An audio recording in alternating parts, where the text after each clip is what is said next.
বছর কুরবানি ঈদে সুরঙ্গ সিনেমা দিয়ে বাজিমাত করার পর আরফান নিশো দিলেন এক ডুব, তারপর হারিকেন দিয়েও তার আর খুঁজে পাওয়া যায় না। তো সবাই বলা বলে শুরু করলো যে আরফান নিশো হারাই গেল নাকি, আরফান নিশো শেষ, আরফান নিশো আর ফিরবে না, আসবে না, আরফান নিশো ফিল্ম পলিটিক্সের শিকার হয়েছে। আসলে কি আরফান নিশো শেষ? আসলে শেষ না, কেবল তো আরফান নিশোর সিনেমার কেরিয়ার শুরু। এই দীর্ঘ এক বছরের একটা গ্যাপ নিল। এই গ্যাপ নেওয়ার প্রধান কারণ কি জানেন? প্রধান কারণটা হলো আরফান নিশোকে যদি আমরা পুরা সারা বছর নাটকে তারপর বিভিন্ন ওয়েব সিরিজে দেখতেই থাকতাম ঘন ঘন, তাহলে তাকে সিনেমায় দেখার দর্শকের যে চাহিদাটা, যে আকর্ষণটা, সেটা কিন্তু আর তৈরি হতো না। সেই সিনেমা আর নাটকের মাঝখানে একটা গ্যাপ তৈরি করলো সে। অবশেষে দীর্ঘদিন দর্শকদের প্রতীক্ষা করানোর পর কালকে আরফান নিশো সবাইকে অবাক করে দিল। তাও একটা না ভাই, দুইটা ফিল্মের ঘোষণা দিলেন তিনি। তার মধ্যে নাকি একটা সিনেমার নামও রাখা হয়ে গেছে, ওসিয়ত, যার ডিরেক্টর হিসেবে থাকতে পারে ভিকি জাভেদ। তাও সিনেমাগুলো বানাবে যারা সুরঙ্গ সিনেমা বানিয়েছিল, যারা তুফান সিনেমা বানাচ্ছে, বাংলাদেশের আলফাই এবং কলকাতার স্বনামধন্য প্রডিউসিং প্রতিষ্ঠান SBF। এই দুই প্রতিষ্ঠান একসাথে মিলে একটা কোম্পানি খুলেছে এবং এই দুই কোম্পানি মিলে বেশ কিছু বড় বড় বাংলা সিনেমা বানাবে এবং আমাদেরকে বিগেস্ট কিছু কন্টেন্ট উপহার দিবে। মানে টাকা কামাবে বাংলাদেশে আর চলে যাবে ভারতে। আসলে আমাদের কিছু করার নাই, কারণ অত বড় বড় সিনেমা বানানোর বাজেট আমাদের নাই। তাছাড়া আরেকটা সুবিধা হলো ভারতের অনেক টেকনিক্যাল এবং মার্কেটিং সাপোর্ট তো আমরা পাবোই। তবে আরফান নিশোর এই দুইটা সিনেমা নিয়ে তার দর্শকরা কিন্তু বিশাল টেনশনে আছে। তার প্রধান কারণ হলো এই সিনেমার দুইটা ডিরেক্টর কে হবে, কে ডিরেক্ট করবে। কেউ বলছে পুনর্জন্মের নির্মাতা ভিকি জাভেদ, কেউ বলছে মাইনকাচিবার ডিরেক্টর আবরার আতাহার হবে।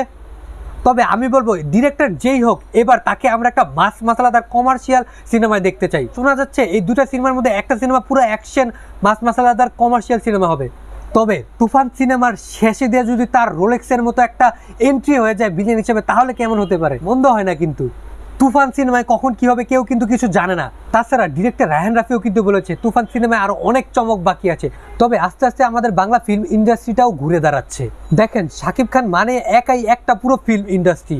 আমাদের হাতে এখন বেশ কিছু সম্ভাবনাময় নায়ক আছে, যেমন শরীফুল রাজ দুর্দান্ত অভিনয় করে, সিয়াম আহমেদ মোস্ট ফেভারিট, তারপরে 3 নম্বরে রয়েছে আমাদের আরফিন শুভ, যাকে শাকিব খানের পরে 2য় নম্বরে ধরা হয়। এই সেই আরফিন শুভ যে বঙ্গবন্ধু সিনেমা করার জন্য 1 টাকা নিয়েছিল, পরবর্তীতে এই সিনেমার জন্য 10 কাঠার একটা প্লট পেয়েছে। তারপরে রয়েছে এই আরফান নিশো, যার দর্শক চাহিদা বর্তমান চলমান অনেক নায়কের চেয়েও বেশি। এখন যদি একটু টাকা পয়সার কথাও চিন্তা করি, আমি যতটুকু জানি বাংলাদেশে শাকিব খানের সিনেমা করার জন্য 80 লাখ টাকা থেকে শুরু করে 1 কোটি টাকার মতো পায়। সেই হিসেবে অন্যান্য নায়করা কয় টাকা পাবে? সর্বোচ্চ 20 লাখ টাকা। আর যদি আরফান নিশোর কথা ধরি, সে কত পাবে? 15-20, অথবা যদি বেশি হয় তাহলে 25 লাখ টাকাই পাবে। একটা লোক যে প্রতি মাসে 4 থেকে 5টা নাটক করতে পারতো এবং প্রতি নাটকের জন্য প্রায় 1 লক্ষ টাকা চার্জ করতো, সেই হিসাব করতে গেলে তার বাৎসরিক ইনকাম ছিল প্রায় 60 থেকে 70 লাখ টাকা, অথবা 50 লাখ টাকাই ধরেন।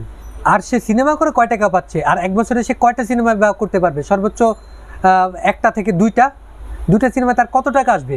তো একটা লোক শুধুমাত্র সিনেমাকে ভালোবেসে আমাদের ইন্ডাস্ট্রিটাকে বড় করার জন্য, উন্নতি করার জন্য যদি এত কিছু করতে পারে, এত স্যাক্রিফাইস করতে পারে, তাহলে আমরা কেন তাকে ভালোবাসবো না? তাই আমি বলবো সব নায়কগুলাই বড় বড় ভালো ভালো সিনেমা করুক এবং আমাদের বাংলা ফিল্ম ইন্ডাস্ট্রিটাকে এগিয়ে নিয়ে যাক। আমাদের চলচ্চিত্রের সেই সোনালী জগৎটা আবার ফিরে আসুক।